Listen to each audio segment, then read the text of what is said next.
Regularly scheduled programs will not be seen tonight so that we may bring you the NFL live and in color.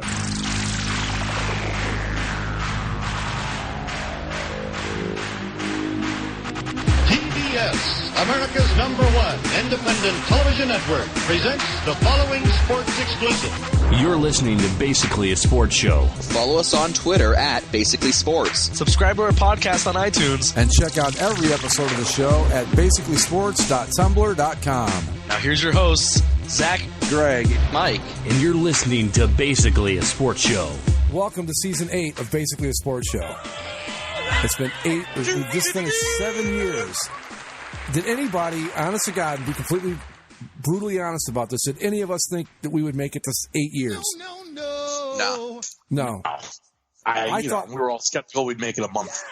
I thought at the most, it'd be like 6 months, we'd get tired of it, and that'd be the end of it. And maybe we are tired of it, we just don't know how to quit. I don't know, but here we are, going into our 8th season of this crazy show. So to all of you that have been with us from day one, thank you so much. And, we'll just keep doing what we're doing, and I'm not going to make any promises that we'll get any better. We may get worse. We may stay the same. Might get better. I don't know. But here we are going into Season 8. It is very handy that we can kind of track it by the start of the NFL season because it really made it easy. I remember the first show that we did, we bitched about the ridiculousness of, ESPN's, NFL Game Day intro back when they had Keyshawn Johnson and Ditka and the Giant Desk. They still have the Giant Desk. Yeah. They still have the Giant Desk on the spaceship. Yeah, it's funny. Mike said the very first words ever on this show, which is I remember what it was, but it was good. I know that. And off we went with Andy and Zach and me and Mike, and we did a year with Andy, and then Andy did what I thought all of us ended up doing and got tired of it. And we stuck around. We said, we'll give it a try with the three of us and see how it goes. And, well, I guess it's gone pretty good because we've been doing it, the three-man version of it, for 6 years now. I guess we get along okay.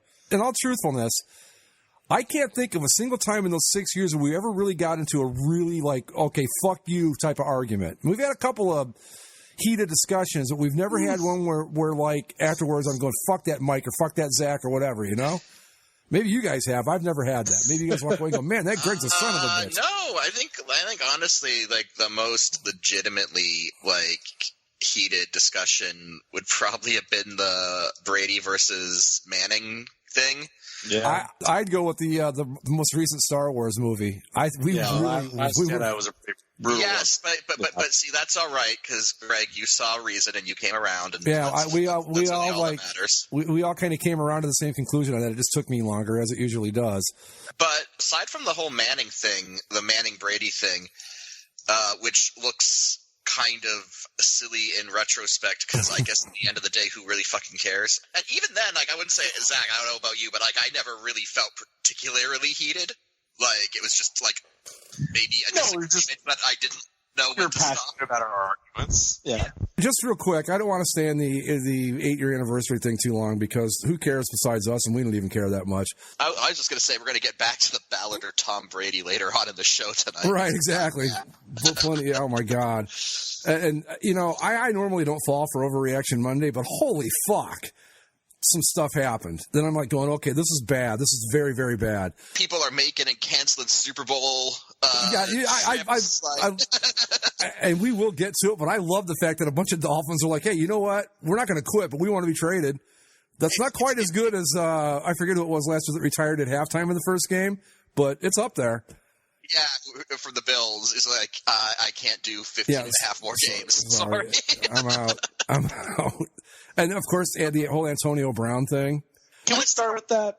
Yeah. Because how asinine was that whole situation, top to bottom? I don't even know what was happening. I still don't even know fully what happened. I know he went to France or something and got his feet frozen, and then he bitched about his helmet, but then apparently he got a new helmet anyway, so that wasn't even a problem anymore. And then threatened to punch the GM or something, and then now he's a Patriot. Yeah, threatened to punch the GM, called him a cracker in that same incident. Well, at least they didn't call him a redneck, thank God. Yeah. And the incident stemmed from the team fining him because he was missing practice because of the helmet thing, and then because of him practices and because of him actually getting fined by the team, the fine voided some of his guaranteed money, and he didn't.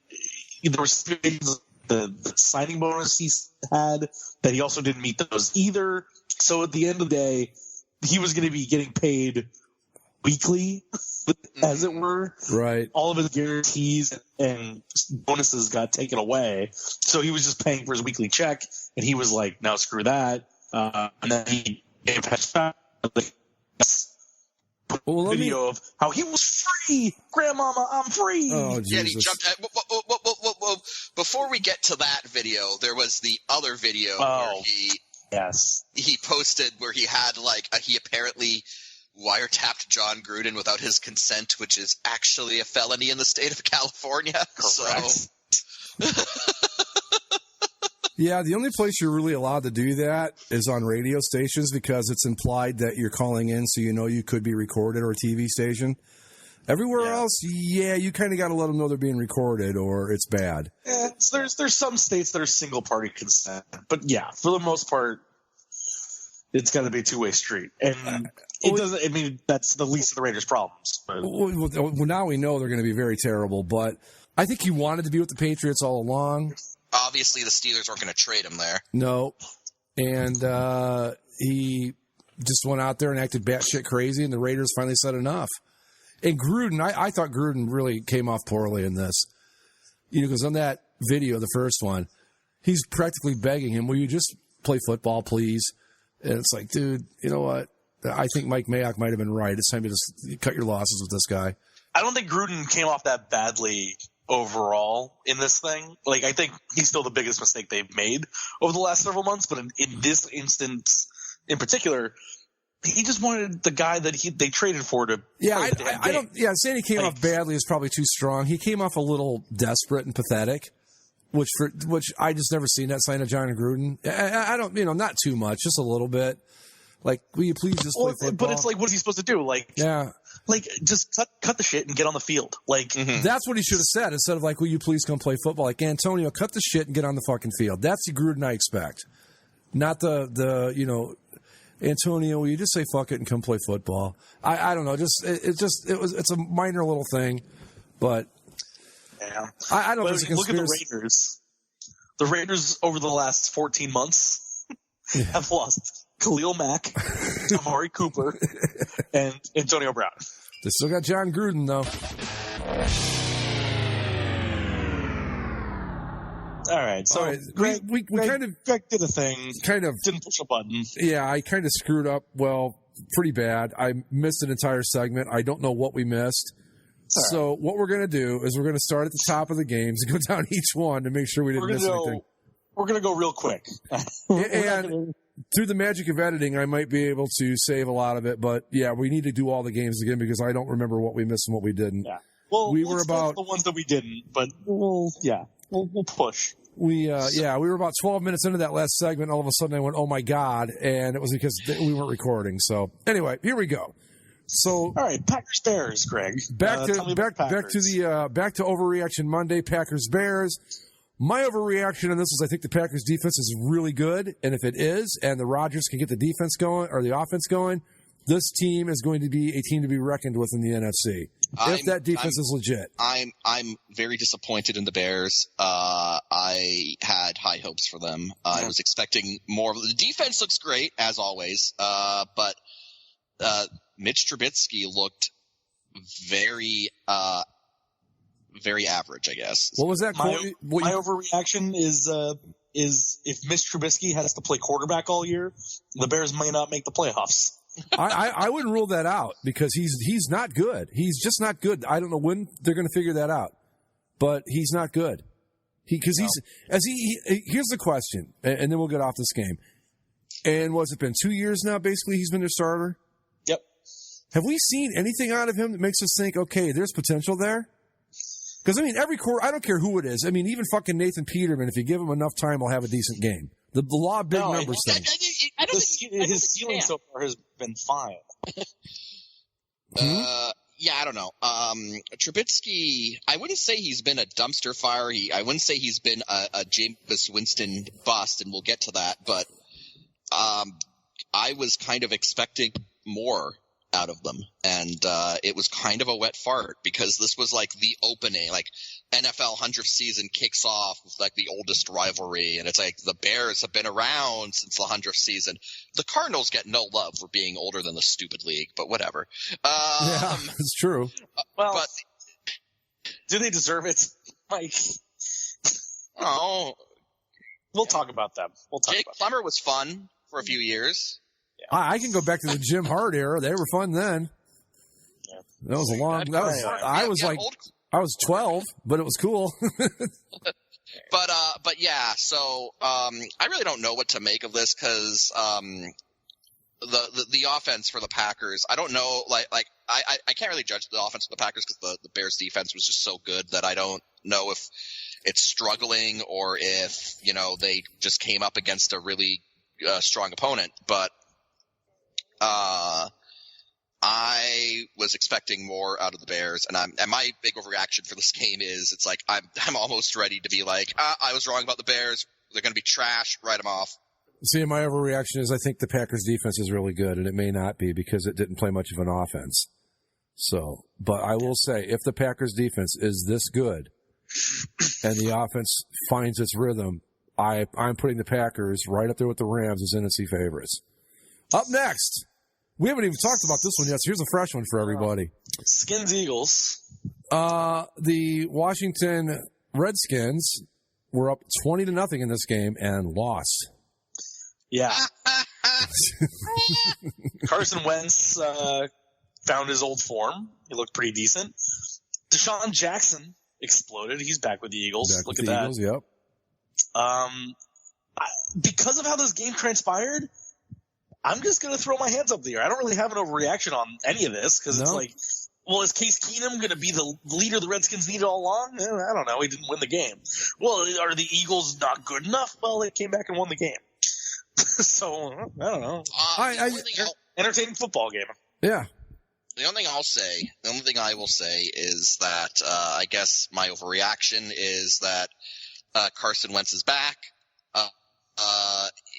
If he can maintain sort of the form that he found in the latter part of this game, then the Eagles will be good. I think then you start talking about the Eagles as potential NFC favorites. So yeah, I don't know again if like you guys said, it's kind of up in the air because it was kind of just a weird game, but I liked what I saw to Carson Wentz. I think he came into his own. So. Yeah, I think if you can keep Carson Wentz healthy and on the field, the Eagles are they're a good team, and they'll fight the Cowboys for that division, and definitely make the playoffs. The Redskins, it's hard to say. They basically they keep downgrading or upgrading depending on how you look at it. They went from Kirk Cousins to now it's Case Keenum, Alex Smith. And is that really a downgrade, or I don't think that's a downgrade. Line? I think that's a flat line. That is a flat line. Yeah. Yeah. And so the reality probably with the Redskins, we're going to see more of the same. If there's ever a team that's stuck in the dreaded middle, it's got to be these guys. They're going to be like between 5 and 8 wins every year.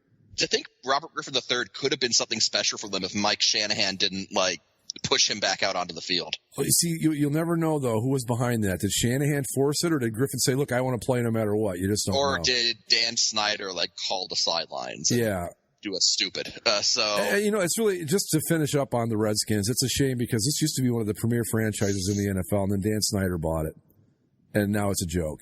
I mean, it's a joke for a lot of other reasons too, like the name, which needs to be changed. But that's for another show. But yeah, I don't have any overreactions in this game at all. I think if Wentz stays healthy, the Eagles will be good. Up next, I think the biggest story from that game actually that I saw wasn't even the game itself. The basketball player, right? Yeah, a guy who plays for the Sixers, Mike Scott.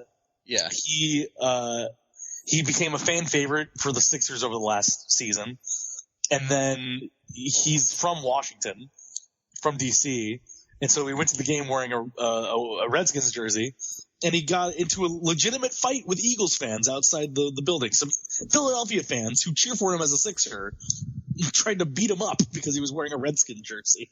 I remember this was when I was working in radio, and we had a station in Philadelphia that I had to go to with my boss. And on the way down there, I did not know this at the time. He goes, down there, there's the Phillies, the Sixers, the Flyers. He goes, but it is all Eagles. And I never looked at Philadelphia as like being a big football town. I didn't know about it. This was back in like 1995, 96. But that Eagles, they're not, that's nutty the way they are about the Eagles. I mean, that's like worse than the Browns or, Bills fans are pretty passionate. They do some pretty stupid shit.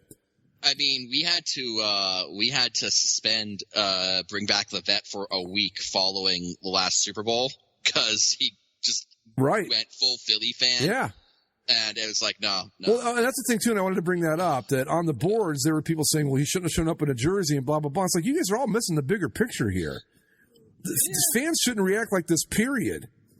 You shouldn't want to beat a guy up because he's wearing a different team's jersey. Come on. And besides, the guy's like, he wore like his hometown football team's jersey to a game. Like, Jesus Christ, guys. It's not like he was starting shit with anybody either. He was just like there. Right, that's what I'm saying. But, they're like, well, he started talking back to him. Like, everybody's like, well, he shouldn't have shown up wearing the jersey. He should have known better. It's like, no, you don't get it. There was a Seinfeld episode about this when Elaine wears the Orioles hat to the Yankees game. This was parodied in Seinfeld. I mean, you want to give somebody a little bit of grief, for fun, sure. That's not of course that's fun. It's harmless, as long as nobody's taking it personally, everything's cool. But when you're getting in actual physical altercations with somebody because they don't root for the same team that you do, the problem isn't the guy that showed up in the wrong jersey, folks. That's not where the issue lies here. The issue lies with these fucking idiot Eagle fans who I don't know what their problem is. And I know bring back the vets is just a small percentage of them. I'm sorry. They're all complete assholes. And that's the issue here, are these fucking idiot Eagle fans. And I'm talking to every single one of you. Because for them to defend this and to try to make it seem like, well, he should have known better. No! You got to quit acting like this, you fucking morons. Okay, we can move on to another game. Next up, Bills-Jets. Oh, there we go. We missed Rams-Panthers. Sorry, I must have gone out of order on this thing because that's an afternoon game. We're not. Yeah, okay. I'm on NFL scores. Where are you at, Mike? NFL scores. Well, all right. Weird. All right. Jets 16-0, and then the Bills came back for a 17-16 win. Again, throw up my hands. I guess my overreaction is, are the Jets not gonna be as good as people thought? Or are the Jets gonna suck again? I don't think so. I'm gonna throw the Jets and the Browns into the same category here. We'll find out about them on Monday when they play each other. Right. I think they're both. I don't be buying Super Bowl tickets for either one of these teams, but I think the Jets will be okay.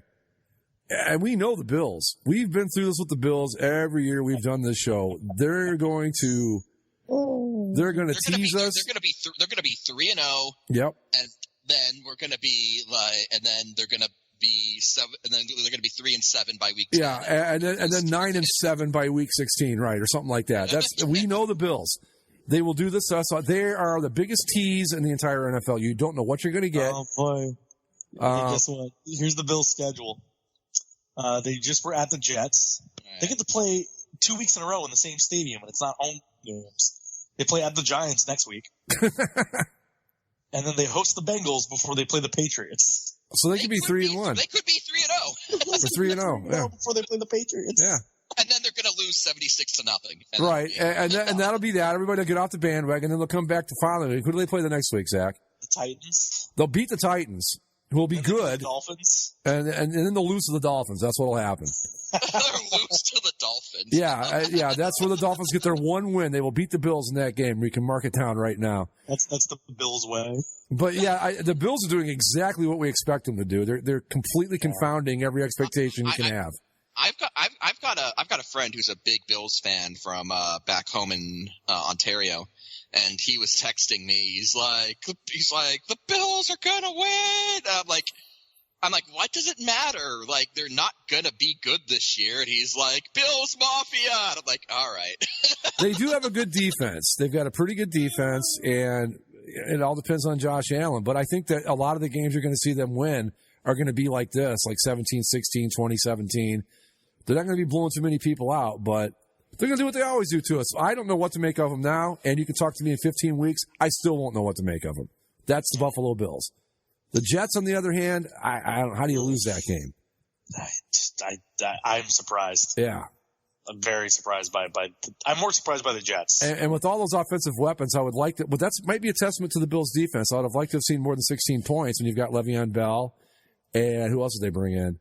They've got receivers. They got Sam Darnold. Oh. Yeah. So I think with the Jets and the Browns are kind of a cautionary, don't overreact too much yet. Now, if we see the same shit next week, well, okay. But right now, the Bills doing what they always do, the Jets. I'm still not ready to jump off the bandwagon. This is the game I called the Falcons-Vikings. I said if the Vikings win this game, it will be the biggest overreaction game of the week, and I still believe that. I don't think the Vikings are this good, and I don't think the Falcons are that bad. The Vikings are very tough at home. They've got a good defense, and that's why they won this game. But they're not a threat. I'm not even worried about them. My overreaction is I think the Falcons are actually that bad. Yeah, I'm with Zach on this. I think that this is a bad team. I didn't think that they were that bad before, but they didn't do anything to inspire me in this. I don't see. Again, I didn't see too much to take out of it, and maybe that's good in a week one. If you rather lose completely and just say, "Hey, forget it, move on to next week," not like, "Oh, we almost had it," and that sticks in your mind, but just forget it. And the Vikings, my takeaway from the Vikings is Dalvin Cook is fine coming off of his injury. He looks really good. Yeah. And they did enough on the ground that Kirk Cousins didn't have to do anything. So he threw for 98 yards.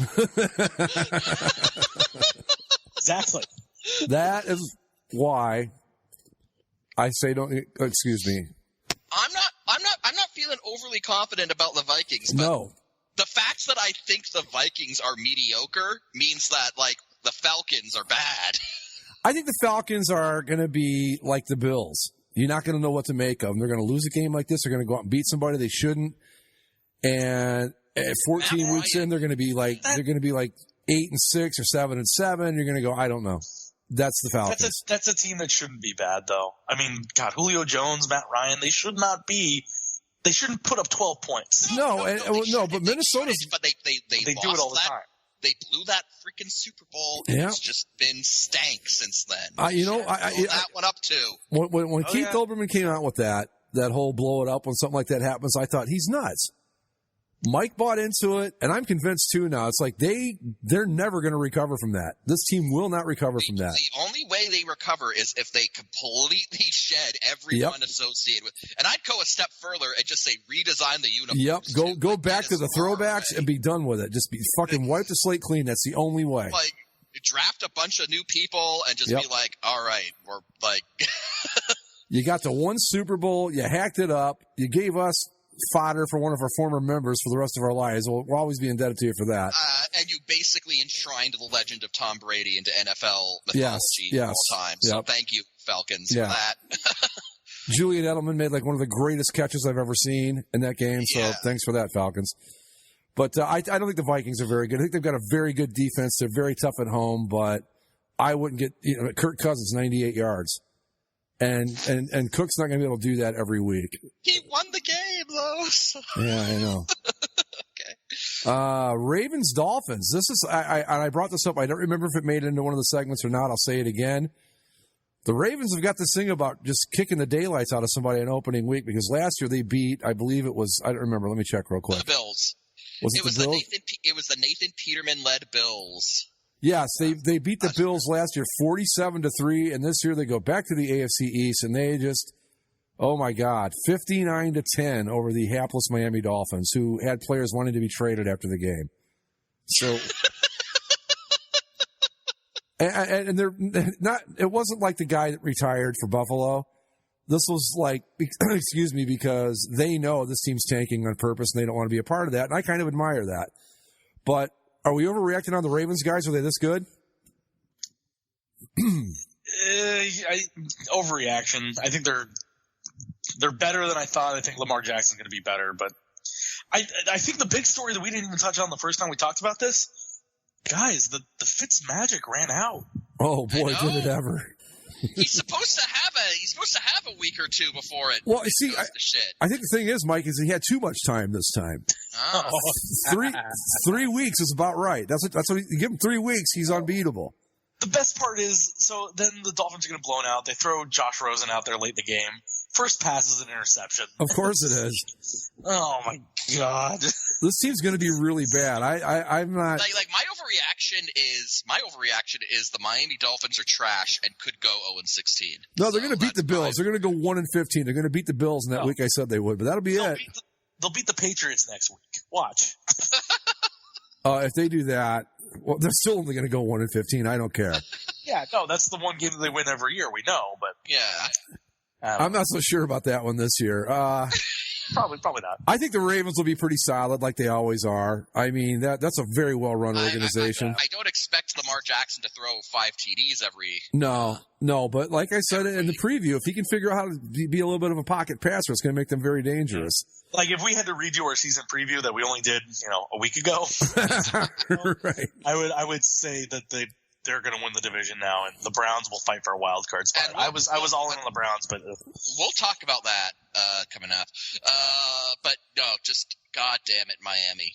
Like you just urinating tree said it best on Twitter. Like it wasn't Dorian that was the biggest threat to Miami. This is a Category 5 dismantling. Yeah, it was horrible. I mean, I sent you guys a text. It was 42-3 at. Then there was still like 2 minutes and a half left. First half, mind you, not second, first. All right, Chiefs-Jaguars. Nick Foles throws a touchdown pass for 7-0 lead and breaks his collarbone. Yay, Jaguars! And Gardner Minshew comes in. Plays pretty well. 2 TDs, not too bad. Yeah, well, but again, you got to kind of grade on a curve. It was against the Chiefs defense that I don't think is very good. So, Chiefs picked right up where they left off. 40 points. What did Mahomes do yesterday? 378 yards, 3 TDs. Yeah, hold on. There you go. No big deal. Chiefs are going to be exactly what they were last year. They're going to be a lot of fun to watch. They're going to score a ton of points, and they're not going to be able to beat the Patriots. That's not an overreaction. That's just a fact. Yeah, I mean, I hope you're wrong, but the other big deal with the Chiefs, Tyreek Hill got injured and he'll be out for a bit. Oh, but knowing everything that happened to Tyreek Hill over the offseason, that's fine. Yeah, good luck to him. My overreaction, I guess, for this game is the Jaguars are going to be trash. It depends on if what's his name. Gardner Minshew can be a backup because, I mean, I looked at the list of available backups out there. They might as well just stick with this guy because there's nothing better there. The one McCown, where'd he end up? Yeah, he's in Philly. So. Yeah, he ain't going anywhere. So, there is if they want to wait, they can get Nathan Peterman fresh off the injured list. Yeah. I say give the kid a shot. Jacksonville Jaguar, come on. But think about you're a Jaguars fan, right? And you're like, hey, we got rid of Blake Bortles finally. We've got Peterman comes in. We've got a decent quarterback, and he breaks his fucking collarbone on the first quarter. Yeah. On the touchdown pass. Yeah, and he's out for. I know with Aaron Rodgers, he was out for at least 8 weeks with his last year or the year before, whatever it was. Do you remember if Nick Foles is left-handed or right-handed? He's right-handed. Okay, so his left clavicle is going to be less of a problem than if it was his right. But still not great. Not great. And, we'll touch on – I wanted to touch on this at some point. That was an example of some really shitty officiating in week 1 because last year, remember when we had all the problem with the roughing the passer calls? Yep. Yeah. That was a clear example of a guy putting all of his body weight on the quarterback when he hits him on the ground. Yep. And that's something they should have been flagged for and wasn't. But not that it would have healed his collarbone. Well, they had run out of flags because they used them all up in the next game we're going to talk about. There were no penalties left to be called. They had used up the entire quota of the fucking league in this next game. So this is where, again, Greg, we have to ask you to explain because we had promises were made. I didn't make any of these promises. You got to remember, I kept saying tap the brakes on these guys. They aren't this good. And everybody, oh no, you're just being the reverse jinx. I'm like, no, I know my football team, and they are not there yet. But But I yeah, don't think they're this bad though either. no, they're not. They're not going to be this bad. This was, I think, another example of. I think you saw it with the Rams a little bit. You saw it with the Bears. When you're not playing at all in the preseason, that's going to have an effect. But okay, the Cleveland Browns and Titans. Okay, the Titans blew them out. All right, fine, whatever. The big overreaction would be if you were Bill Simmons. We thought they were. If you were Bill Simmons, you'd be like, I told you they're going to just be the same old Browns. Well, I'm sorry, that's not the case. They're too good for that. But they were penalized more times than they've been penalized in any game since 1951. Folks, now I'm old. That's 10 years before I'm even born. That's how long ago it's been. Okay? They lost their left tackle because he was an idiot and kicked somebody in the head. All right? That's not good discipline. I saw that. It just what in the world could you be thinking? At least the second left tackle they lost, had the good sense to just get injured. And I think Baker Mayfield hurt his arm in the game at some point, but I don't want to say don't let the score fool you. It was a little bit closer than this, but not much. The Browns just imploded. It's as simple as that. Baker Mayfield made some really bad throws, and the Titans just kind of capitalized on everything the Browns gave them, and there you are. So the fun stat for the Browns: they have not won a Week 1 game since 2004. Yeah, I know. 15 years without winning your opening game. Well, they would have had one in 2007, or when was the year they made the playoffs? 2007? Yeah. But that was when that idiot Dwayne Bowe took his helmet off during the middle of a play and ended up fucking A. This team. Dwayne Bowe, that's a name I forgot. This team. Did you guys see the video I posted on our Twitter feed from the Browns game? There were like you go to our Twitter feed on Twitter if you can right now and look. It's probably the most recent tweet we put up. It's so typically Cleveland. Look, you got to watch in the background. Don't watch the guy doing the hit from the live hit from the news. Watch in the background. Oh yeah, I saw that guy. Yeah. So this guy's standing on his falls off the top of a van. Falls off the top of a van. Oh, okay, I'm watching it now. Okay, he's got his jersey. Right. Mm-hmm. Yeah, there you go. Right. Yeah. And folks, if you want to see that, it's on our Twitter feed at Basically Sports. I haven't tweeted anything else today, so it's going to be the very first one you see. Oh man, I could watch this on loop. Yeah, and I just thought that is just so perfect. But so the other bit of weirdness from this game, and I'm sorry, Titans, we're just not going to talk about you. We are in a minute. Go ahead with the Browns. Go ahead. Beckham Jr. wore a $300,000 watch in this game. Yeah, what the fuck was that all about? I don't know. Yeah, I was not watching the game. I was just following the scores, and I just get this text out of nowhere. Zach's like, "Is Odell Beckham Jr. wearing a watch?" And I go, God, I hope so, because it would be the funniest thing ever. And then he sends a picture, and there he is wearing a watch. Yeah, a $300,000 watch. According to the NFL said it's talked to OBJ about it, but they do not. The rules say that you can wear jewelry during the game, but you can't wear hard instruments on your hand. So I guess this is like a graze straddling.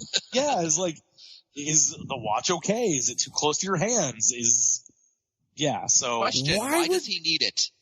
Because he's got that drip, Mike, that swag. Okay. He is so badass that he was a $300,000 watch during the game. During a game in which his team got blown out by 30 points. Right. What did you say, Greg? It's going to make it easier for him to be struck by lightning. Right. I said he's just begging to be struck by lightning wearing that thing on the field, because we were talking about all the ways the Browns were going to implode yesterday. Well, yeah. Well, you texted Baker Mayfield looks like he's hurt. I was like, is a Cleveland happening? Yeah, is a Cleveland happening? And so this guy who fell off, what's the likelihood that he was intoxicated? Oh, 100%. Oh. Without question. Oh, my God. NFL fans, I'm sorry. I love the NFL. I also hate it, but I'm a huge fan. But there's so many people out there that are just complete morons about the sport. And just to show you that I'm not all about just being against Philly fans. Browns fans, there's a lot of idiots in that group, too. Sorry. But on the Titans, I will just say this, and we can move on. Irrational confidence fully restored. I'm back on board, baby, with my irrational confidence Titans. Greg, no. There we go. Yes, sir. I'm right back in there. Greg, yeah, I can't quit them. We all know it. Points this week. What? They're going to lose by like 30 points. I don't care. I don't care. I can't quit them. We all know it. So let's just move right along. I'm right back on board. I will say Marcus Mariota was fine, but most of that game goes to the defense. That's yeah, Mariota wasn't great. The Browns, the first touchdown drive for the Titans, the Browns basically handed it to them. There were 4 penalties. Yeah. But like I said, the NFL used up its allotment of penalties in this game. That's why all the other ones, you didn't see hardly any flags. Because they 18 penalties on the Cleveland Browns. Now, I know that teams are rusty coming out of the gate, but you're going to tell me the Titans were, like, perfect? And the Browns were that off? I'm sorry, I don't buy it. So, fuck you, NFL, and your bad officiating. Okay. So, I think if I had to throw some games that are going to be in your top 3 of worst-looking games, does this Browns-Titans game make that top 3? Oh, yeah. All right. Oh, yeah, definitely. See, the games I would throw out for you are Browns-Titans, Seahawks-Bengals, and then this I don't like what I'm seeing here in Houston, New Orleans, mostly because of New Orleans. Yeah, I will give this one a pass because Houston looks good. But if I even decide to do the damn thing this year, I still haven't decided yet. Yeah, do it. All right, I'll do it. But yeah, I like arguing with you. We banned Dennis. It's fine. But then what's the point in it anymore, really? That's how I feel. It's like everybody knows what my game. I mean, you guys could probably tell me my top 5 right now. I don't even have to even say anything. And you guys, but you see, the fun is in watching people who are mad that you're expressing your personal opinion. That's I love it when they tell me how wrong I am. Like that's just wrong. How? How am I wrong? Explain that to me. Also, speaking of things looking bad, this Monday Night Football graphics package is why is disgusting. I haven't seen it yet. Well, because they're 5 years behind the times. Let's see. I'm not even talking just about the score bug. I'm talking about like the player information graphics that they throw up, and they just did a thing with like ripped flags. Like, it's. The ripped flags look weird. Yeah, I don't get the point of that. None of it screams 50th anniversary of Monday Night Football to me, but. I mean, going back to the old ABC style graphics would have been fun, but I guess we can't be fun. You know, I don't want to sidetrack us too much, but it is really a shame that you guys weren't around when Monday Night Football was like this. I don't even know how to describe it. It was a phenomenon. I mean, it really was. It was like if it came to your town, it was the biggest thing ever. And, well, not so much the last season or so, but like – there was a period there, like 2-3 years ago, where like Monday Night Football was just the worst dog shit. Yeah. In terms of I remember when Sunday Night Football wasn't important. Yeah. Now it's the most important game of the week. So Sunday night is great, and Monday night's like I guess the Jags are playing the Titans. Yeah, but like when it was in the 70s and a little bit into the 80s, it kind of lost its whole. The real high point for it was when it first started to about like 78, 79. It was like the Super Bowl was coming to your town. I mean, it was freaking huge, man. You know, you're only talking 3 networks back then. They were pulling monster numbers. You know, Frank Gifford and Howard Cosell and Don Meredith were like superstars. It was really kind of cool. And it slowly kind of went down the other side of the hill, and now it is what it is. But it's just a shame you guys never got to see it at its absolute peak, because it was really just a neat thing to see. Just it was so like important or something. I don't know what the word is. But anyway, let's move along here. Zach's Los Angeles Rams of California, where they belong, with a nice win over the Carolina Panthers, who I'm going to overreact on this one. I don't think the Panthers are going to be very good. I don't know if that's an overreaction. I think the Rams clearly look like a team that could have used some preseason games, but I'm fine with them not playing it. I think it's something you brought up with the Browns, and I think this is something that I wanted to say too. The Rams get to do the whole, we don't need to play in the preseason because we're good and we don't want to injure our guys. Right. The Browns don't get that luxury. No, they don't. You were 0-16 2 years ago, Browns. Yeah. Yeah. Just because some other teams do it doesn't mean that you get to do it. You need to prove that that's something that you can do without any issue. And clearly you can't. No, the Rams were able to get through the game.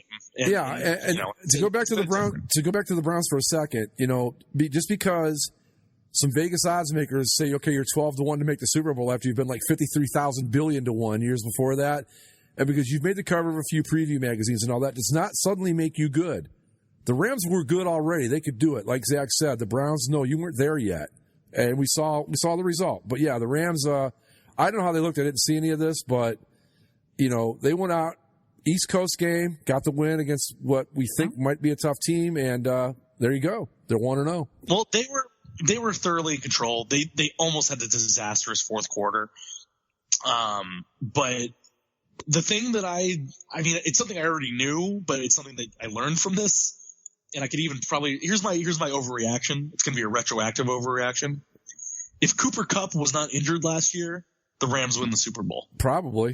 He was so important. You kind of forgot because you hadn't seen him play with the team for a while. But once he was right back in that offense yesterday, it was like they never missed a step. He was still Jared Goff's best friend, his release valve. Well, his guy went 3rd and 6, 3rd and 5, and he needs to get that first down. There's Cooper Kupp getting the crucial reception. Just he knows where to be, how to run, and him and Goff just out of any of the other receivers that they've had over the last couple of years, Kupp and Goff have this connection that just works better than anything else, and that's really what got them through at least the first half, and then they started to build some momentum in the second half. But yeah, well, just think of the Patriots if Brady had to go out there without Julian Edelman last year, because it's the same idea. Yeah. I think Cooper Kupp would have made a huge difference in that game because. And the Patriots knew that too. They're like, you've lost a slot receiver. We know the guy that's going to take his place is not nearly as good, and they don't have to worry about it. Yeah. So they tighten up on the corners, and you saw, and they installed a brilliant defensive scheme against the Rams. But yeah, Kupp coming back, that'll be huge. You got to keep him healthy.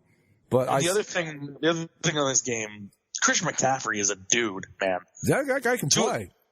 209 yards total offense, 128 yards on the ground, 81 in the air. I don't think Cam Newton looked pretty bad, but the only reason that this game wasn't worse, or that Cam Newton, it was serviceable, was because of the ability to give Christian McCaffrey the ball every now and again. Yeah. Oh, and Eric Weddle got a knee to the side of the head and looked very bloody, but fine. But yeah. And also to everybody else, yeah, Aaron Donald didn't get a sack in this game. Oh no, he didn't get a tackle for the most. I don't even think he got a tackle all game. So everyone was ready to pile on him. He was being triple teamed, man. Like he was being double teamed, and he had another guy looking at him. He did a game plan more than any other player on the defense. I don't care that he didn't get a sack. If he can take away everything for the rest of that defense. If he can take away 3 players, well, that's going to open it up for somebody else. So what's the big deal? I'm not going to hold that against him.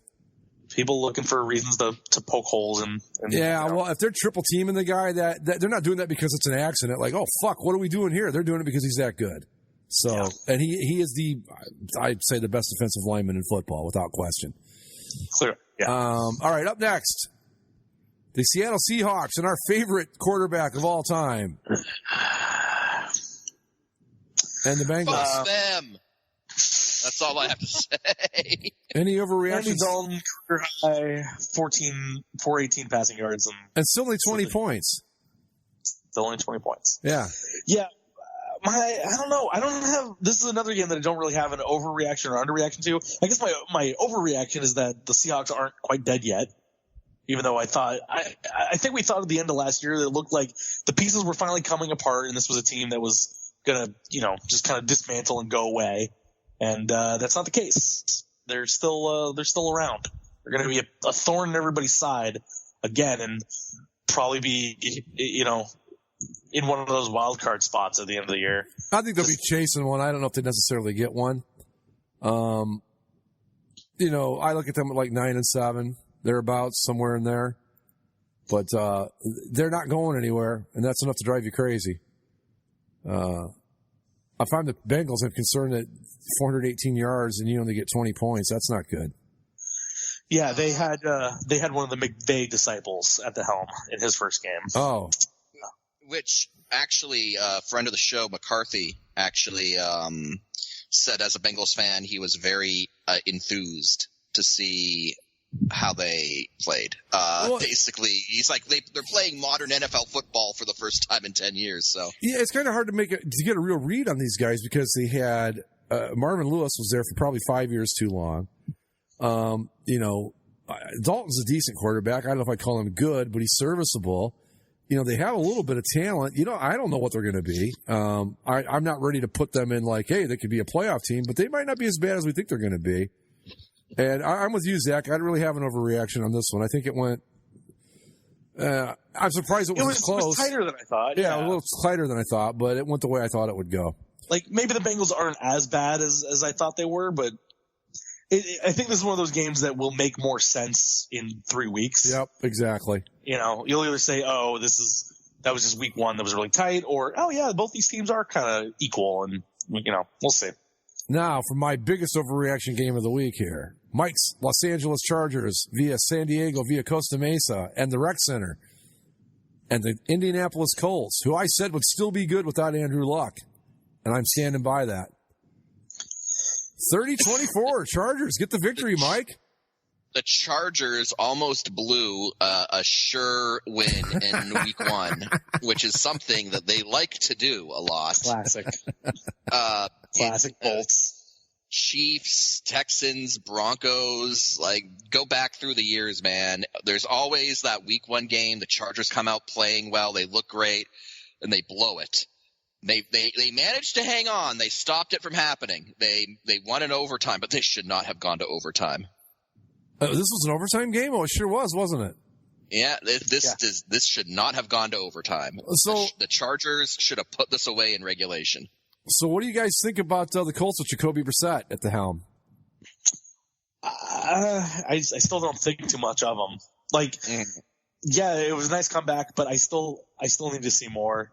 I'm gonna peg the tightness on this game on the Chargers because they should have put the hammer down. They didn't, and allowed the Colts to creep back in. That's the thing. This is the Chargers blowing a lead in a game in week one is tradition almost at this point, and so I don't know how many of that was Jacoby Brissett or he just happened to be the lucky recipient of a Chargers collapse, annual Chargers collapse. So, I don't know. The only reason I'm not entirely down on the Colts is because, the AFC South, I think, has the potential to be kind of bad. And so if they can hang around, maybe it won't be the worst thing for them. But I think I'm agreeing with Zach more than I am you, Greg, that I don't think very much of this team. Not saying that Jacoby Brissett's bad, but he's a backup. And this is a team that thought that they had a, all pro elite quarterback 2 weeks ago, and now they don't. That's gonna make going forward very rough. Well, they also, though, the Colts kind of knew that Luck wasn't going to start the season, so Brissett was installed as a starter. They knew that at least for the first few weeks. Look, I'm not saying they're going to go 12-4 and win the division or anything. I just think that a lot of people thought when Luck retired, the Colts went from a Super Bowl contender to a 5-11 team. I don't think they're going to drop off that far. I don't think they're going to be a Super Bowl contender. No, I don't either. But I think that they can, they could be an 8-9 win team and be chasing a playoff spot at the end of the season. I don't think they're going to be as terrible as people think they're going to be. And that's what I'm talking about. I think they're going to be better than we thought. Even now, would I rather have Andrew Luck than Jacoby Brissett? Absolutely. But I don't think they're going to fall down to 4 or 5 wins because of this. I think they'll still be in the 8-9 win range. And that might be enough in that division. I don't know, though. Texans looking mighty good tonight against the Saints. So we'll see. Yeah. And the other takeaway from this game that we had, we got into deeper detail, but Melvin Gordon lost all of his leverage because the Chargers got some decent running games out of a couple guys that you wouldn't have heard of before last week, but didn't matter now. Nope. No, not at all. I think that with the Chargers offense, it's not really set up to be a feature the running back type of offense, so they can get by with guys that can just get the yardage when they need it. I don't think they need a workhorse back, so to speak. So yeah, sorry, Mel. Hopefully that conversation gets saved somewhere. But they had two guys, Austin Eckler and Justin Jackson. They both ran for over 50 each, but those are two guys. You put them together, that's 100 yards or so, and one of them ran for a touchdown, and Phillip Rivers had a great day. So, what else? What more do you need after that? Well, I think but just to go in, like, the whole thing that we were talking about was that Melvin Gordon, he's not an elite running back. He's not Ezekiel Elliott, all right? And he's not even Le'Veon Bell, honestly. So when you don't have that leverage, and it's the thing is the Chargers said, like, okay, we'll pay you, like, double what we're paying you. Like, we will, like, and that was not enough for him. It's like, you're lucky they even made you that offer. Like, take it. But he'd take it today. Yeah, because I don't think that offer is going to be on the table because I'm sure they'd like to have him, but he's not essential to this team's success, like say Ezekiel Elliott is for the Cowboys. Right? Yeah, and that's it was a bad move on his part. When they doubled his salary, he should have taken it and been happy because he's just not that kind of. He's not a. I mean, he's okay. But he was acting like he was Saquon Barkley or Ezekiel Elliott. He's not. He's just not. Yeah. Mm-hmm. And I said that Austin Eckler, he only had the 1 touchdown rushing. I forgot to add that he had 6 receptions for 96 yards and 2 touchdowns. And if they can get that kind of production out of those two guys, they don't need Mel Gordon. Simple as that. Also, Eckler's 1 TD was the game winner in overtime. So, Not a bad day for the guy. Yeah, not a bad day, honestly. I mean, we're all still. I mean, I don't know if other Chargers fans feel this way, but like, I'm still kind of in the post LT haze where I'm like, Daniel Thomason, those were good days, right? Well, yeah, aren't you on? They're going to win the Super Bowl, right, Chargers? Oh, no, it's overreaction Monday. Come on, my team won week 1. I've got to be making plans. Right. I'm just saying. That's fine. 49ers, Buccaneers. What do we get out of this? The Buccaneers are very bad. Jameis Winston is going to be playing for the Tampa Bay Vipers in the Extreme Football League very soon. Yeah, I don't know what to make of this. I mean, the 49ers won basically on the strength of 2 defensive touchdowns, so it's hard to really get a read. It's a nice road win for them. I mean, Garoppolo again that's the thing where Garoppolo has not fallen off, but he hasn't really impressed yet either. Again, he came into the 49ers 2 years ago, rattled off 5 wins against sub 500 teams. Last year was his first year with them. Wasn't exactly lighting the world on fire when he got injured. Yeah. And now, this is going to be his second crack at having a full season. He threw a touchdown, but, you could argue that maybe he should have had more success against this Buccaneers defense, but it was an ugly game.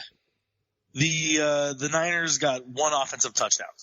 Mm-hmm. The other 2 were pick sixes. Yeah, I only if there's any overreaction, I don't even know if it's that much of an overreaction, would be that I don't think the Buccaneers are going to be very good. The Buccaneers, jury's still out on the Niners with me. Jameis Winston he's bad guy. He is not an NFL. I've thought quarterback. I've thought that since they drafted him. I'm like, it was like the guy from Ohio State that the Redskins drafted, Dwayne Haskins. I'm like, somebody show me what I'm missing with this guy. It was the same with Jameis Winston. I'm like, I don't see it. I'm sorry. I don't see what you see in him. And everybody's like, oh, Dwayne Haskins, he could go in the first round if he declares. I'm going, based on what? I mean, because I watched the guy play at Ohio State, and I'm like, I don't get it. And it was the same with Jameis Winston. I'm like, I don't get it. He's a good college quarterback, but I don't get what makes him like a pro prospect other than size. But look, Jamarcus Russell was like a fucking perfect specimen for quarterback. And look what happened to him. Jamarcus Russell's living his truth now, okay? But that dude, I saw him throw a ball like 180 yards in an LSU game one year, and I'm like, well, that's cool. But, yeah, you got to have more than just the physical attributes. And I think that in the case of Jameis, I'm not sure that he has much more. I mean, my God, the guy went out and stole fucking crab legs. Come on, how smart can he be? Cowboys and Giants. Cowboys are real good. Or not, I don't know if they're real good, but they're good. They're probably the favorite in that division, and they did what you kind of expect them to do against the Giants team that I think we can all agree is pretty bad. The Giants are basically Saquon Barkley and some guys at this point. Yeah, did Eli play? Oh, he did. Did Eli play? Okay. Eli showing his quarterback mobility, by the way. Oh, my. Did you see this? No, but if you've got it, show it to me. Okay. Hang on. I'm trying to find it. It was a post on the mothership. But yeah.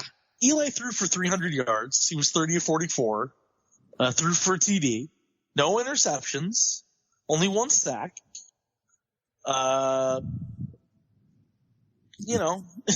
Texans are up 21-10 over the Saints for anybody that's interested.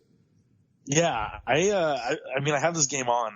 I like what I'm seeing out of Houston right now. Yeah, the Saints are finally showing some spark here at the start of the second half, but Houston came to play. Yeah, well, Houston could be good. I mean, again, you don't know, but they've got some weapons. DeAndre Hopkins, hell of a receiver. We've seen Deshaun Watson play well if you keep him healthy. The defense, you got Watt, no more Jadeveon Clowney, but still. Yeah. Anyway, well, let's move along here. Where were we? Giants. I think the Giants not going to be very good. How long does Eli stand before they bring in Ishkabibble Smith or whatever his name is? They're not. Daniel Jones. Daniel Jones. It's not as crazy of a name that you're trying to give him. Okay. Pretty generic name. They're sticking with Eli for week 2 if the internets are to be believed. They should probably stick with him until he can't play, really. I mean, I know Daniel O'Brien. Is that right? Did I get it right that time? Jones. Daniel Jones. Where do I get O'Brien? Easy. O'Brien's the guy from the Cracked website. That's where I keep coming up with that. Daniel Jones. He might turn out to be fine, but if Eli can still play, you probably want to stick with him. And Eli should still have his game streak. In all honesty, yeah, that was bullshit. That was total bullshit. That was a fuck you move by whoever that idiot coach was. Who started that game? Brian Leftwich or something? No, it was Geno Smith. Geno Smith. Jeez. That was a total FU by I forget who that coach was for the Giants back then, but that's don't even remember. He was already fired and gone. So that's all that was, and it was nonsense that they did that to him. Okay, was it McAdoo? Yeah, McAdoo, right? Yeah, it was McAdoo. It was the guy who tried to psych the team up by telling them the story of a lion who had sex at a zoo or something. Like the names of people and things that stick in your head. Right. It's amazing. It's kind of troubling sometimes. Before we move on from this game, here's the link to the post. Just watch. It's Dwaffles one. He's got a Twitter. He's got a Twitter post and shows you Eli Manning showing you the his elite Russian QB skills. Where's the fobble? Oh, there he is. Okay, let's see here. Just needs to load. This is on a 4th and 1 for the Giants. Oh God! 4th and 1 at the 7. Oh my God! They almost killed him. And Eli. Poor Eli. Poor Eli. Jeez. Yeah, it's 4th and 1. Eli rolls out to the right looking for a pass. And you've got 4th and 1. Why don't you give it to Saquon Barkley? Well, that would seem to be the prudent move, wouldn't it? Yeah, it said no. Eli Manning in a QB rush. That's going to be our take. It's like, oh no. All right, let's move on to the next game, guys, because this was a classic. Jesus. Two more perfect teams to tie a football game, and this is the second year in a row we've had a tie the first week of the season. Cardinals.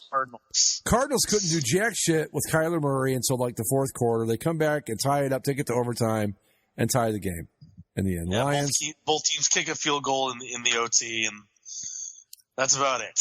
Any overreactions from this? I think both these teams are going to be bad. I will say this.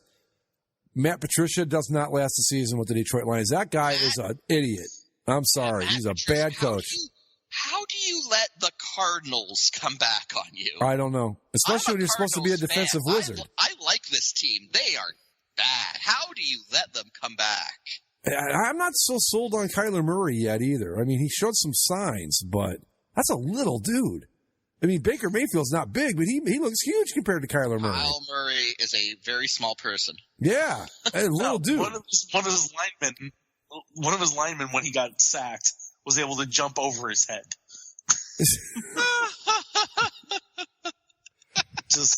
I just don't know that a guy that small. I mean, look, he's got talent, no question about it. But man, oh man, I saw him. I'm like, that is a little dude.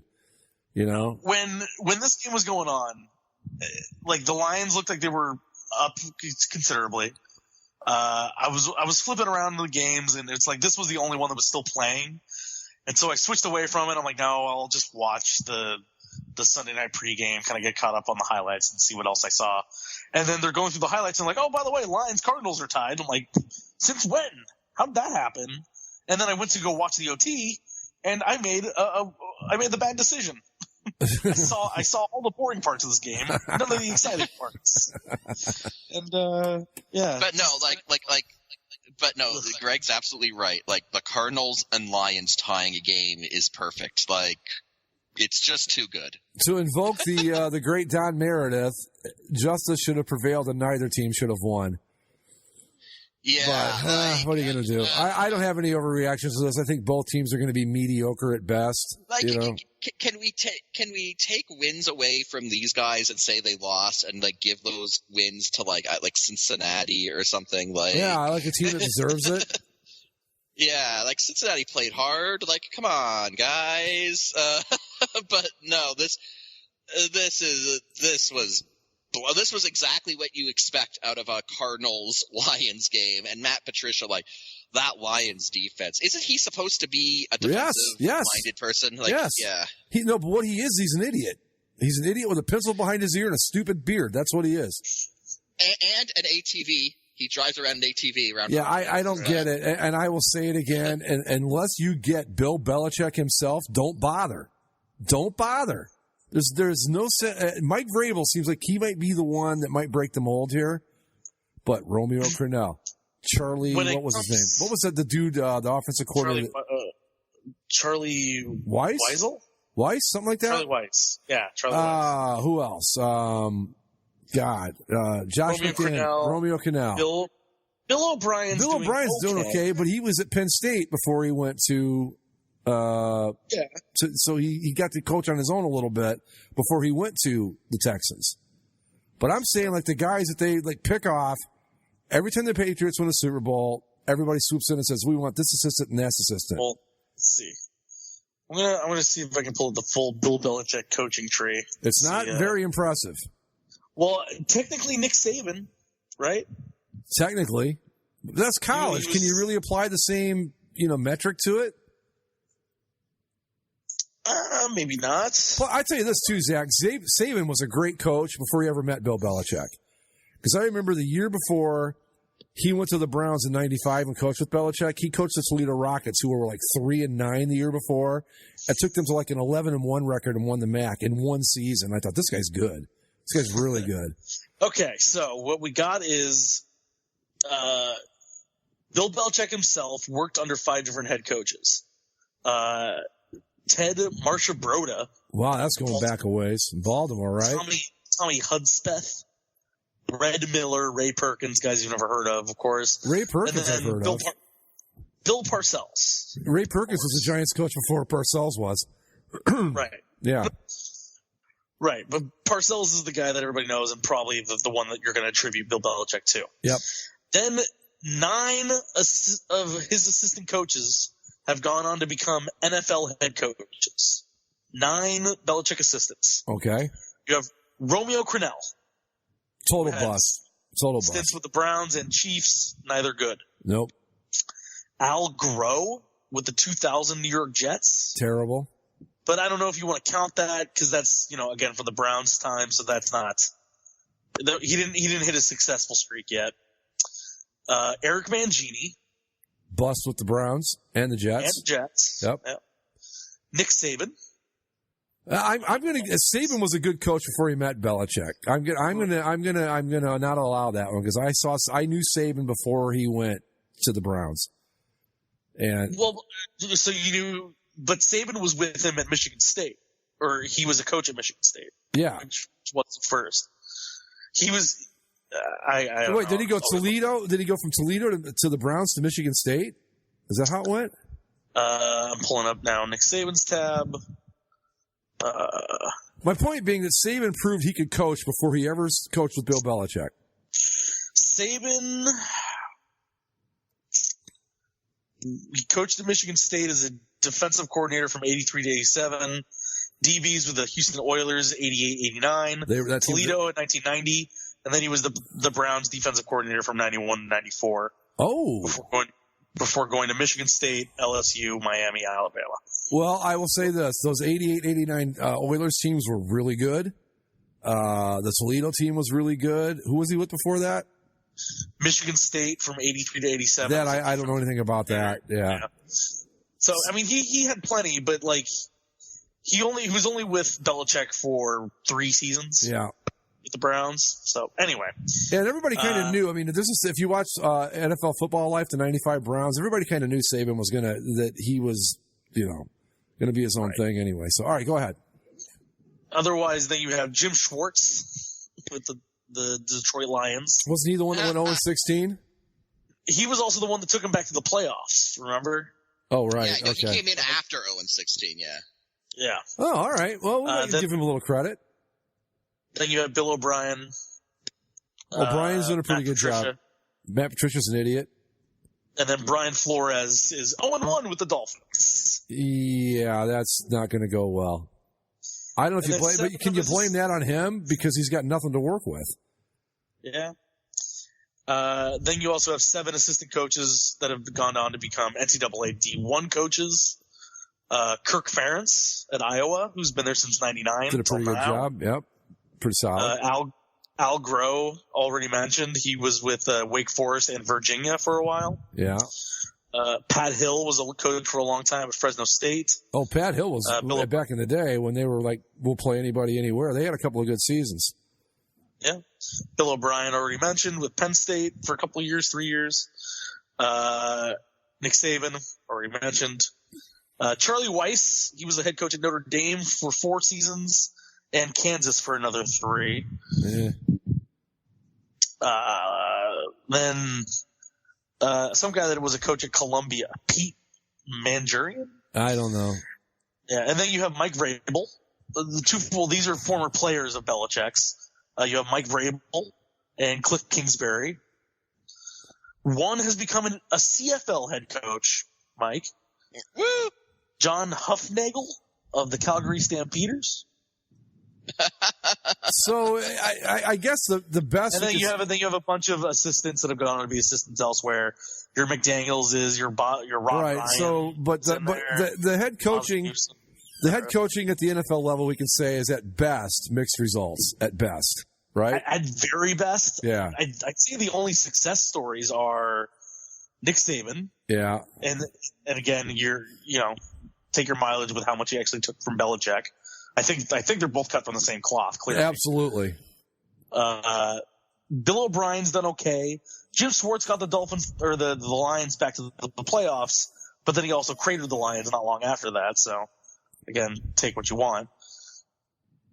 And then, Josh McDaniels, well, he never got the chance to be the Colts head coach. So who knows what he would have done with his second opportunity. Yeah, but the point I'm making. He was pretty bad with the Broncos. Yeah, so, all right. Well, let's get this last game out of the way, guys.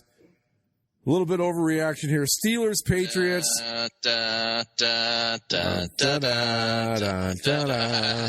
Mike, you know our sound effects all too well. As I said, I don't know if we got this recorded or not, but as I said earlier in the show, when the Patriots signed Antonio Brown, it was like the Death Star getting out wood and nailing shut that one hole that you could shoot the missile down to blow it up. Now it's invulnerable. And that's the way I feel about the Patriots now. I don't know how you stop them. Not saying it can't be done.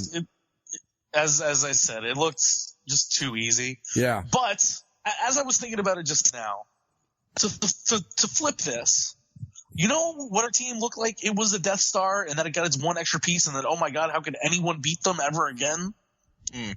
The 2007 Patriots.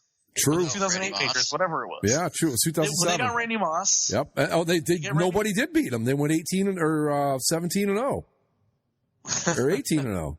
Right. Well, we all know how that ended. But he came out in that first game with them, and I remember that first game he played against the Raiders, and he caught like this 80-yard touchdown pass. And when that hit, I was like, oh no, the Patriots nobody's gonna beat this team. This is incredible. And then of course they go through the whole season. They get to the playoffs. They go to the Super Bowl and lose. And they lost. Well, it's not to say that they can't be beaten, and they probably will be at some point. But man, it looked effortless for them, and that's the scary part. But you know what, though? You bring up Mike, you bring up a good point in that when they're really loaded like this, they don't seem to win the Super Bowl. It's always like the scrappy, the team that beat with the Malcolm Butler interception when they beat the Seahawks, that team. Or last year when it was, Brady and Julian Edelman, and it's not when they got Randy Moss, it's not when they get Chad Ochocinco. Right? Yeah, it's not when they're stacked. They don't win when they're stacked. Now that is not me doing my usual thing that I do every year. I still think they're the team to beat, but you do bring up a good point that when they are loaded like this, they don't seem to succeed. I mean, they succeed to a certain point, but they don't win at all. So I don't know. Maybe that's a good thing. I don't know, but. As far as I'm concerned, they're the Death Star with no weaknesses right now. I also think that year where they went undefeated and then lost in the Super Bowl, like they did need like that hand of God catch for the Giants. Like that was a weird game. Well, and Eli, give him credit for that too, for coming out of that. I mean, say what you want about him, and most of it's probably. Well, no. Back then he was mobile, so he could move around. Eli today could not do that. No, but that play, I mean, everybody gives Tyree all the credit on that play, but Eli did some pretty amazing things in that play too. And I still watch that play and can't believe it happened. But I so badly, it's funny, like I think if any other team in the NFL, maybe even the Steelers, went into that game undefeated, I'd want to see them punch that ticket. The only team I would ever root against in that situation was the Patriots. I don't want them to go undefeated, and they didn't. But I was so happy to see Tyree make that catch. And they hit Plaxico Burress for the TD, and that was that. And shut up, Bill Simmons, and go fuck yourself. And here we are. So, so those are all the Sunday games we talked. Right now, the Texans were looking pretty good against the Saints, but looks like New Orleans might be. There goes Alvin Kamara. Yeah, they're coming back. Oh, look out! Fumble. That's a replay. I already saw that. Yeah, they're number coming 41. back. I love we it. have no thoughts on the Broncos or Raiders quite yet. No, I like that Broncos defense a lot. To win because our overreaction, of course, if we were doing this tomorrow, would be that Joe Flacco is truly elite. I'm not going to go truly elite, but I'm going to tell you this: my overreaction right now, the Broncos are going to be good. Because all they needed was a quarterback that wouldn't kill them. And they've got that now. And that defense is all right, we'll see. Are you sure about that? Well, fuck, no, I'm not sure about anything. Too much credit. I'm not sure about anything anymore. I thought the Browns were going to beat the Titans yesterday, and look what the fuck happened. But you know what? I wasn't one of those people that went up, same old Browns, here we go again. I thought you could kind of see this coming. They were cocky. They needed this, I think. I think this is the best thing that could have happened to that team. Get their asses handed to them. Be like, it ain't that easy, boys. I don't care if you do got OBJ and you got Jarvis Landry and you've got Nick Chubb and you got Baker Mayfield and a good defense and all that. You've still got to go out there and beat these teams. And I think that was a good lesson for them. So. I mean, you say that your reaction is that the Broncos are going to be good. Now watch like the Raiders kill them or something, and it's. It wouldn't surprise me. Are your worst nightmare. They don't want to follow dreams. They want to be a nightmare. That's right. You know what, man? They want to be the nightmare coming down from the cold plains of Winnipeg, Alberta, Canada. Hey, they look great on an 80-yard field. I still think Admiral had the best quote about that. Like, only the Oakland Raiders could play football on a field that's too big and end up having it be too small. Right. Winnipeg, Alberta. God. Winnipeg, Alberta. That's the new home office for basically a sports show, by the way. The difference? Yeah, no, I guarantee you none of the Raiders fans who bought that shirt know that Manitoba is even a thing.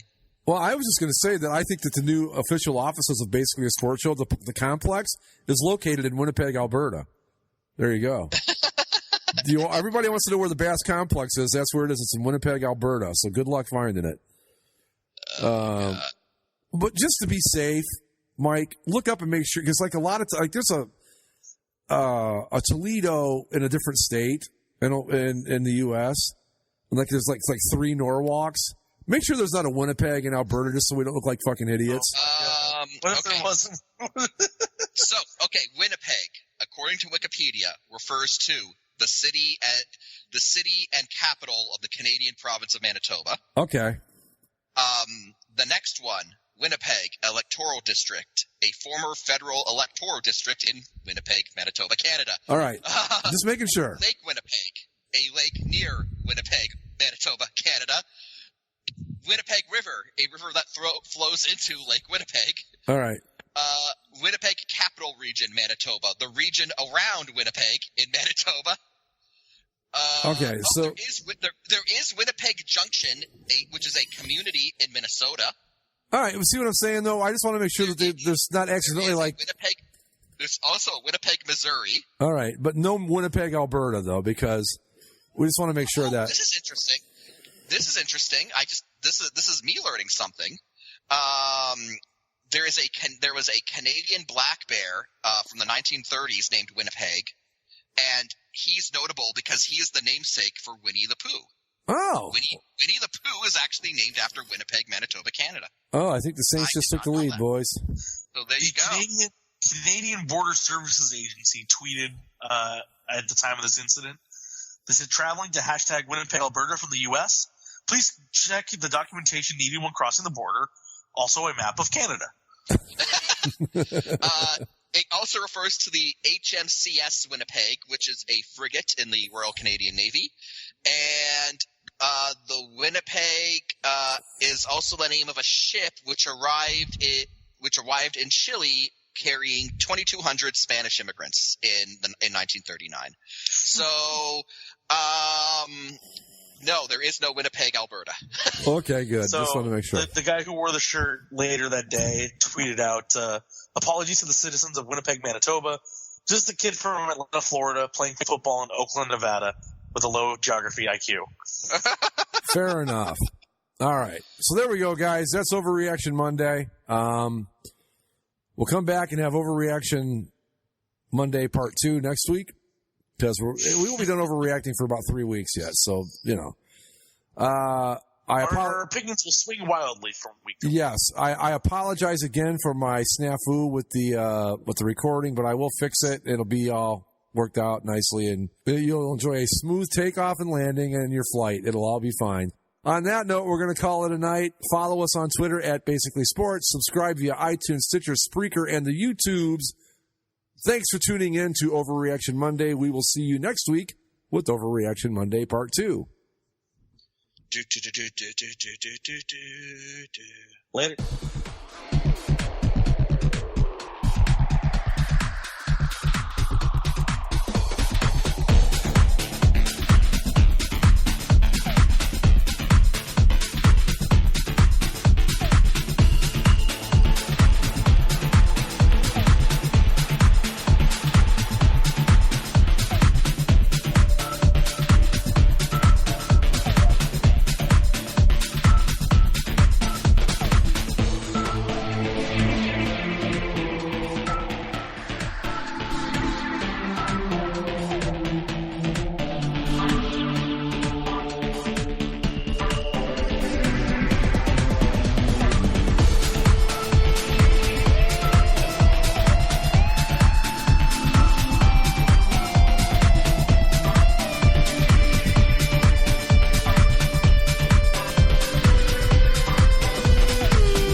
This has been a Filmways presentation, darling.